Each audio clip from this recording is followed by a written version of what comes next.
Bonjour à tous, bienvenue pour cet épisode numéro 10 de la chaîne Basket Lab. Aujourd'hui je suis accompagné de mon pote Booba qui était à l'initiative de la chaîne. Salut à tous. Ça va? Ça va et toi? Ouais. Donc aujourd'hui on vient vous présenter la Nike KD 5 Trait.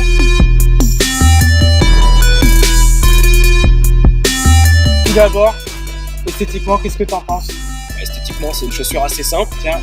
avec un coloris assez classique, qu'on retrouve sur pas mal de terrains pour ceux qui jouent encore. Ouais, moi j'aime bien la couleur. Ouais. Voilà, c'est assez simple, c'est classe. Il y a ce lassage assez inédit que pour ma part je n'aime pas du tout. Donc ouais, à l'esthétique, moi personnellement j'aime pas non plus. Donc C'est une chaussure assez simple, voilà, assez c'est le basique. lassage qui gâche un peu tout, mais sinon ouais, c'est dommage. Allez, maintenant on va passer sur les choses les plus importantes, l'aspect technique de la chaussure. Donc la traction, qu'est-ce que tu en as pensé? La traction, donc on a une semelle assez rigide qui survivra très bien au terrain extérieur. Eh ben, on est sur une chaussure typiquement outdoor avec ces grosses vagues assez épaisses, un revêtement très très dur en fait, hein. Il est pas très souple, assez rigide. Donc on aura une bonne durabilité. Allez, maintenant on part sur le point numéro 2, l'amorti de la chaussure. Donc on est sur une unité zoom seulement à l'avant du pied. À l'arrière on est seulement sur le filon tout basique. Moi je trouve que l'amorti on le ressent pas lorsque j'ai la chaussure au pied. Enfin, c'est vraiment le zoom minime qu'on puisse avoir sur une chaussure. Toi t'en as pensé quoi de ce zoom? Là-dessus je partage ton avis. Vraiment, c'est vraiment minimal. Donc après pour on va À dire ceux qui ont aimé la KRI 3 par exemple, cette chaussure là où il n'y en avait rien devant, ça va pas les déranger. Ceux qui n'ont pas aimé comme moi, bah moi j'ai besoin de sentir quelque chose en dessous de mes pieds, tout en étant assez bas. C'est pour ça que j'aime le zoom. Mais là on le ressent pas. Voilà, donc ça ramène à ce que j'allais dire. Donc pour les arrières, surtout pour les joueurs extérieurs, vous risquez d'avoir des problèmes de sensation si vous faites beaucoup de changements de direction. Il est pas vraiment d'accord avec moi, mais moi je suis joueur Au extérieur. contraire, le zoom il est là pour tout apporter normalement. Il est là pour que tu ressentes le terrain. Ouais, moi je suis pas de cet avis. Bah. J'ai eu la KD6 par exemple, C'est voilà, un qui n'a pas mythe. de qui n'a pas d'amorti, du coup pas d'amorti sur les changements de direction, t'es un peu limite. Ouais, mais c'est pour ça que le zoom, comme c'est assez fin, que ça te renvoie l'énergie, c'est ça qui est bien dans le zoom. Et là, je le sens pas. Mais voilà, on est sur une chaussure entre guillemets low cost, 100 €.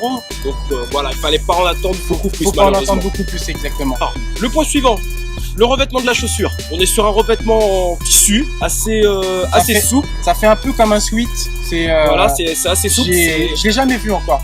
Ouais, Je l'ai jamais vu. Par contre, t'as vu, regarde, elle est pas récente. La chaussure, elle s'en est pas servi beaucoup. Elle commence déjà à prendre forme de partout.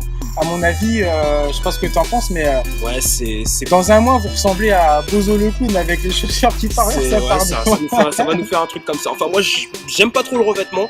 Je trouve. Il est souple quand même. Je le trouve souple et je trouve il est un peu il est trop souple à mon goût.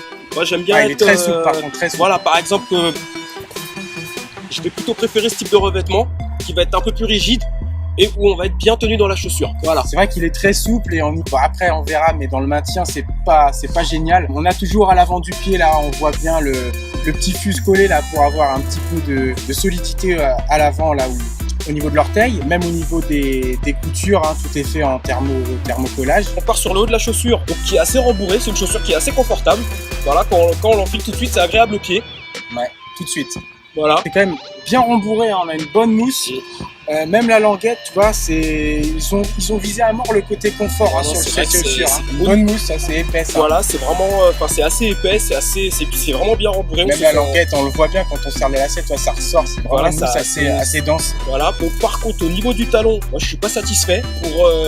Moi étant un gars qui a des entorses à répétition, je suis pas assez tenu au niveau du talon. Voilà, je sais pas ce que t'en penses, toi. Donc on part sur le maintien, ça veut dire. On part sur le maintien, on enchaîne. Bah, on enchaîne du coup sur le maintien, ouais, j'avoue, le talon, ça va pas du tout. Carrément, pour être franc, j'avais l'impression que le talon était carrément décalé par rapport à la chaussure.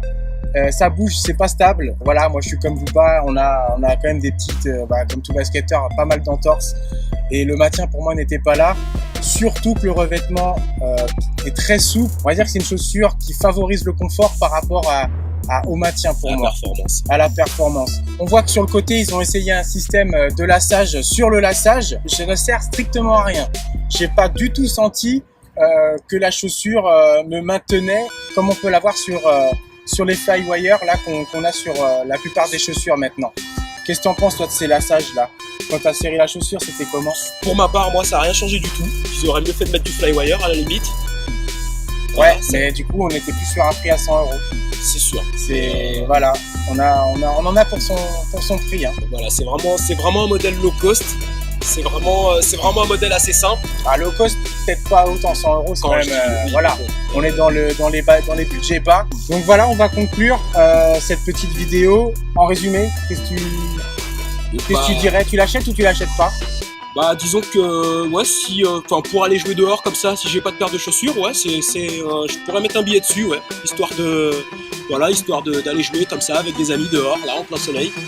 Ce serait parfait. Bah ouais, pourquoi pas. Enfin, si on privilégie le confort pour jouer dehors tranquille avec ses potes, c'est une très bonne basket. En plus, à 100 €, ça vaut vraiment le coup. Par contre, si c'est pour faire de la compète, hein, en championnat et tout ça, je trouve que c'est un peu lèche quand même au niveau du maintien. J'irai pas faire une saison avec. Moi non plus. Il y a un truc à se faire une cheville. Hein, bon, on va conclure la vidéo maintenant parce qu'il y a des joueurs qui commencent à arriver. On va se faire jeter du terrain. Donc voilà, n'hésitez pas à vous abonner s'il vous plaît, nous faire un maximum de partage.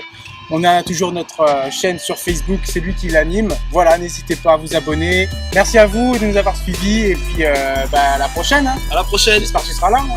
Je vais essayer. Allez, salut.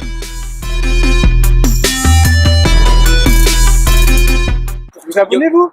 Ouais. Ah, voilà. Bon bah c'est bien, voilà. Abonnez-vous, lâchez des likes. Voilà. Merci. Il y en a pour tout le monde, il y en a pour tous les goûts, il y en a pour tout le monde. Et on continuera comme ça. Voilà.